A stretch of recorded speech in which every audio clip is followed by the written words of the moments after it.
Hello दोस्तों, आज हम एक्सप्लेन करने वाले हैं ए डिस्कवरी ऑफ विचेस की सीजन 2 की कहानी को।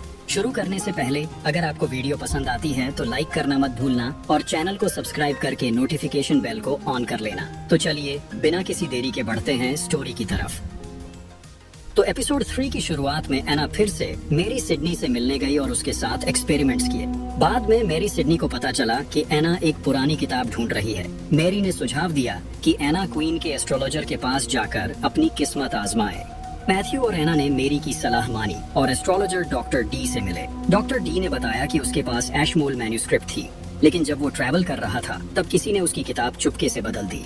ये काम एक एस्ट्रोलॉजर एडवर्ड केली ने किया था, जो अब बोहेमिया में है। डॉक्टर डी की मदद करने के लिए मैथ्यू और एना ने एडवर्ड केली से वो किताब वापस लेने का प्लान बनाया। अगले दिन मैथ्यू और एना गुडी से मिलने गए और एना की पहली मैजिक क्लास शुरू हुई। गुडी अकेली विच नहीं थी जो एना को सिखा रही थी। गुडी के अलावा और 3 विचेस भी थीं जो एना की ट्रेनिंग में शामिल थीं। चारों विचेस मैजिक सर्कल के बाहर खड़ी हुईं और एना को घेर लिया। गुडी, जो एक विंड विच थी, ने पहला मंत्र बोला। जैसे ही मंत्र हुआ, एक हवा जो कोहरा लेकर आई थी सर्कल के अंदर से गुजरने लगी। जब एना ने अपनी आंखें खोली तो उसने अपने आसपास चमकते हुए धागे देखे। गुडी ने बताया कि ये धागे यूनिवर्स के हर लॉन्जिट्यूड और लैटिट्यूड के आकार हैं। उन्होंने समझाया कि नियम के रक्षक अपने रास्ते खुद चुनते हैं और इसी तरह मैजिक वीवर्स नए मंत्र क्रिएट करते हैं।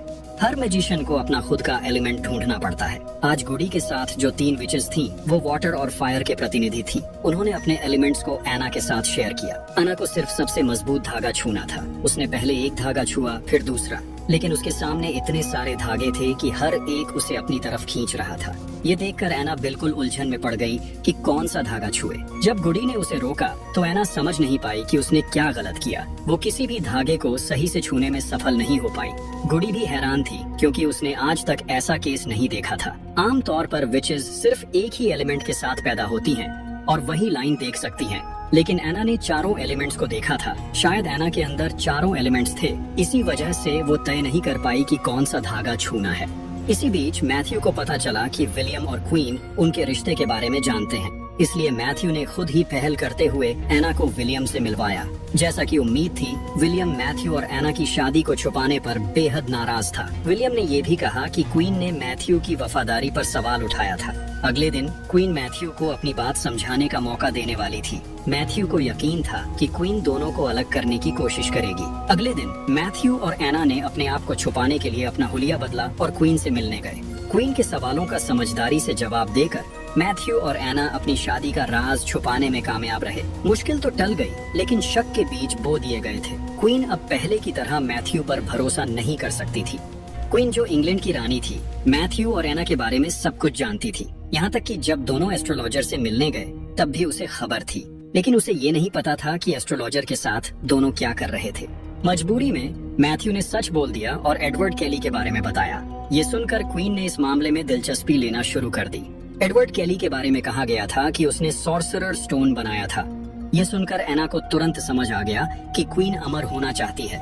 मैथ्यू भी समझदार था और एना के इस इशारे के बाद उसने तुरंत क्वीन को प्रस्ताव दिया कि वो एडवर्ड केली को पकड़कर लाएगा। अपनी वफादारी दिखाने के लिए मैथ्यू बोहेमिया जाने के लिए तैयार हो गया। क्वीन इस बात से बहुत खुश हुई और कहा कि अगर मैथ्यू ये काम कर देगा तो वो उसकी पहली गलतियों को नजरअंदाज कर देगी। अगले दिन एना की दूसरी मैजिक क्लास शुरू हुई। इस बार गुडी की मदद से एना ने अपने पहले धागे को सफलता से छुआ और जादू के धागे को बांध दिया। फिर दूसरे धागे की बारी आई और वो भी आसानी से बांध दिया। जब एना ने तीसरे धागे को छुआ तो थोड़ी मुश्किल हुई, लेकिन आखिर में वो तीसरा धागा भी बांध दिया। लेकिन अगले ही पल कुछ अजीब चमत्कार हुआ। एना के शरीर से एक रोशनी उभरने लगी और आसमान में एक ऑटम ट्री बन गया। जब तक एना थक नहीं गई तब तक सब कुछ वैसा ही बना रहा। उसके बाद सब कुछ गायब हो गया। ये दृश्य देखकर सभी विचेस हैरान रह गईं। गुडी का मानना था कि ये टाइम और स्पेस के बीच के कॉन्फ्लिक्ट का नतीजा था। ये भी साबित करता था कि एना ही वो इंसान थी जो असल में नियम को समझती थी। उस रात मैथ्यू का भतीजा गैलो ग्लास आया। गैलो ग्लास एक चिट्ठी लेकर आया था जो फिलिप की तरफ से थी। उस चिट्ठी में फिलिप ने मैथ्यू को हुक्म दिया था कि वो एना को लेकर 7 टावर महल वापस आए। ये फैसला मैथ्यू और एना के लिए एक और बड़ा चुनौती था। दूसरी तरफ भविष्य में इंग्लैंड में पुलिस को एक लाश मिली। तुरंत डोमेनिको और उसका पुलिस दोस्त उस जगह पर जाने के लिए निकले। लाश को देखकर डोमेनिको को समझ आ गया कि ये किसी वैम्पायर का काम है। डोमेनिको ने तुरंत गरबर्ट से मिलने का फैसला किया और बातचीत शुरू की। डोमिनिको के पास एक ऐसा राज था जो क्लीमोंग डायनेस्टी को झुकने पर मजबूर कर सकता था।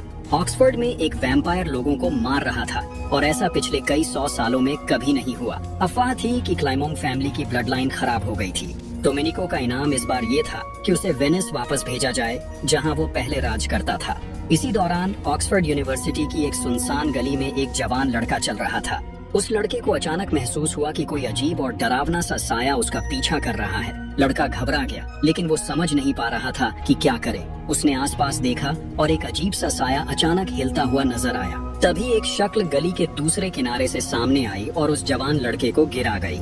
उसे चीखने का मौका भी नहीं मिला और उसकी मौत हो गई। जब पुलिस ने उस जवान लड़के की लाश ढूंढी तो डोमिनिको को भी इस खबर का पता चला। इसी दौरान मार्कस को एक ऑक्शन में 2 पेंटिंग्स में दिलचस्पी हुई जो 16th सेंचुरी की थी। ऑक्शन हाउस पर उसे जो शख्स मिला वो टेलर थी। टेलर पहले से ही मार्कस को पसंद करती थी। ऑक्शन के दौरान टेलर पहले ही मार्कस को वो दोनों पेंटिंग्स दिखाने के लिए तैयार थी। पता चला कि ये वही पेंटिंग्स थीं जो एना ने 1590 में जैक को दी थी। 7 टावर महल में भी लोगों को पता था कि ये दोनों पेंटिंग्स ऑक्शन होने वाली हैं। इज़ाबो के हुक्म पर मार्कस ऑक्शन में पेंटिंग्स खरीदने गया। मार्कस ने अपनी इच्छा के मुताबिक पेंटिंग्स खरीद भी ली। मार्कस उन पेंटिंग्स को तुरंत महल ले जाना चाहता था, लेकिन टेलर ने कहा कि सभी ऑफिशियल प्रोसीजर्स को फॉलो करना जरूरी है। इस वजह से मार्कस को कम से कम अगले दिन तक पेंटिंग्स ले जाने का इंतजार करना पड़ेगा। इसी दौरान सोफी और नैट एंग्लिकन चर्च के शिकार से बचने की कोशिश कर रहे थे। ये दोनों अब मार्कस के घर में रह रहे हैं। मार्कस अब लैज़रस नाइट्स का लीडर है। एगाथा भी यहाँ अपने बेटे और बहू की सुरक्षा के लिए मौजूद है। नाइट्स की सुरक्षा के साथ सब कुछ नियंत्रण में लग रहा था। मरियम ने जब सोफी के गर्भ में पल रही बच्ची का जायजा लिया तो उसने एक असामान्य हार्ट बीट महसूस की। सोफी और उसकी बेटी की सुरक्षा के लिए ये तय हुआ कि डिलीवरी घर पर नहीं होगी बल्कि हॉस्पिटल में करनी पड़ेगी। शाम के वक्त डोमिनिको मोर्ग जाता है लाश की जांच के लिए। जैसे ही उसने लाश देखी उसे तुरंत समझ आ गया कि ये एक वैम्पायर के अटैक की वजह से हुआ है। डोमिनिको ने तुरंत गैरबर्ट को इसकी खबर दी। हालांकि इंसानों पर वैम्पायर के हमले आम बात थे, कोई भी एविडेंस क्लॉन्ग फैमिली से जुड़ा नहीं मिला। डोमिनिको सिर्फ इतना कंफर्म कर पाया कि ये सब एक वैम्पायर की खून की प्यास के कारण हुआ है। उसके बाद डोमिनिको क्राइम सीन पर क्लूज ढूंढने गया। जब डोमिनिको आर्ट ऑक्शन हाउस पहुंचा तो उसने वहां एक वैम्पायर को इंसान पर हमला करते हुए देखा। अगले दिन मार्कस आर्ट ऑक्शन हाउस गया अपनी कल खरीदी हुई दोनों पेंटिंग्स लेने के लिए, लेकिन टेलर ने बताया कि ऑक्शन हाउस के वेयर हाउस का दरवाजा टूटा हुआ मिला।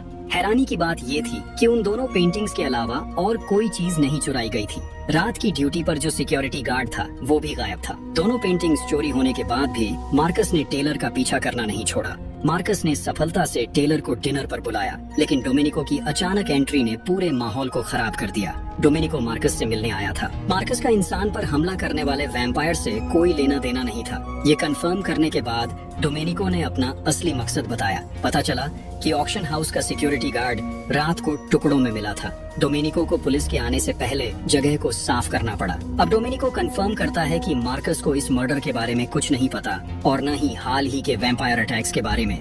लेकिन मार्कस का हाल ही में ऑक्शन हाउस पर आना जाना डोमिनिको के दिमाग में शक के बीज बो गया है। इसी समय इज़ाबो और गरबर्ट की मीटिंग हो रही थी। गरबर्ट ने यह पता लगा लिया था कि क्लॉन्ग फैमिली का सामना कैसे किया जाए और उसने इज़ाबो को दबाने की कोशिश की, लेकिन इज़ाबो को इस बारे में कुछ भी पता नहीं था।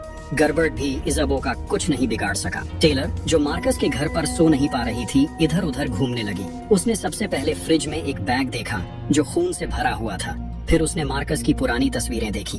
उनमें से एक तस्वीर 1948 के लंदन ओलंपिक्स की थी। मार्कस को मजबूरन टेलर को सच बताना पड़ा कि वो एक वैम्पायर है। ये सुनकर टेलर को लगा कि मार्कस झूठ बोल रहा है। आखिर में टेलर घर छोड़कर चली गई। अगले दिन सुबह बेंजामिन ने मार्कस के दरवाजे पर दस्तक दी। बेंजामिन ने शिकायत की कि मार्कस उसके फोन का जवाब क्यों नहीं दे रहा था। वैम्पायर अटैक्स पर इंटरनेट पर हर जगह यही खबर फैली हुई थी, लेकिन मार्कस, जो लैज़रस नाइट्स का लीडर था, बस प्यार में व्यस्त था। बेंजामिन ने मार्कस को समझाया कि वो अपना लीडर का पद उसे दे दे, क्योंकि अभी क्लॉन्ग फैमिली मुश्किल में थी। बेंजामिन का मानना था कि वो मार्कस से ज्यादा नाइट्स का लीडर बनने के लायक है। मार्कस अपनी ह्यूमन गर्लफ्रेंड टेलर के साथ अपना रिश्ता बनाए रख सकता था, लेकिन बेंजामिन के सुझाव को मार्कस ने साफ मना कर दिया।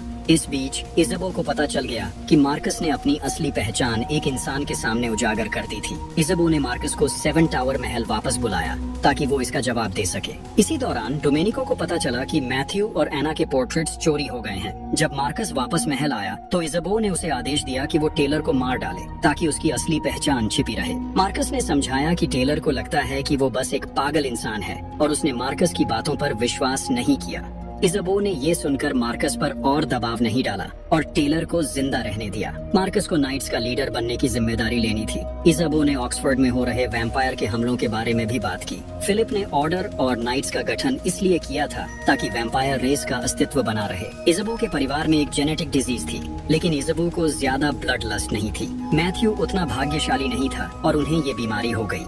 इजाबो और फिलिप ने अपनी दूसरी शादी की थी और उससे पहले दोनों के अपने अपने बच्चे थे। मैथ्यू, इजाबो और फिलिप के बायोलॉजिकल बेटे हैं। फिलिप का एक और बेटा है बेंजामिन। एक और इंसान भी है जो मैथ्यू की छोटी बहन है और उसका नाम लीसा है। मैथ्यू के अंदर एक बहुत ही स्ट्रॉन्ग ब्लड लस्ट थी और मार्कस, जो मैथ्यू का वंशज था, उसके खून में भी ये प्रवृत्ति छिपी हुई थी। जब मार्कस को इस बात का पता चला तो वो काफी हैरान हुआ, क्योंकि लगभग सभी को ये बात मालूम थी, लेकिन मार्कस को नहीं। गर्बर्ट तक को ये बात मालूम थी और इसी वजह से वो हमेशा इस राज का फायदा उठाकर क्लॉन्ग फैमिली को पूरी तरह से बर्बाद करना चाहता था। 1590 में मैथ्यू और एना अब फ्रांस पहुंच चुके थे, लेकिन उनका 7 टावर कासल तक का सफर अभी भी कुछ दिनों का था। फिलिप के लोग पहले से ही समुद्र के किनारे उनका इंतजार कर रहे थे। लिक, जो लंदन में अपने प्यार को खोने के बाद उदास था, दुख में शराब का सहारा ले रहा था। एक रात जब वो शराब खाने से बाहर निकला, उसने देखा कि एक औरत एक आदमी के साथ बड़े अजीब तरीके से खड़ी है। लिक ने आगे बढ़कर उस औरत को रोकने की कोशिश की, लेकिन उसने उसकी बात को नजरअंदाज कर दिया। लिक समझ गया कि उसकी सलाह का कोई असर नहीं हो रहा, इसलिए वो वहाँ से चला गया। लेकिन कुछ ही कदम चलने के बाद उस औरत ने लिक का नाम पुकारा। तब पता चला कि वो औरत और कोई नहीं बल्कि मैथ्यू की छोटी बहन लीसा थी। कमेंट्स में जरूर बताना कि आपको ये एपिसोड्स कैसे लगे। वीडियो को लाइक करना और चैनल को सब्सक्राइब करना मत भूलना, ताकि आपको आने वाली वीडियोस का नोटिफिकेशन मिलता रहे।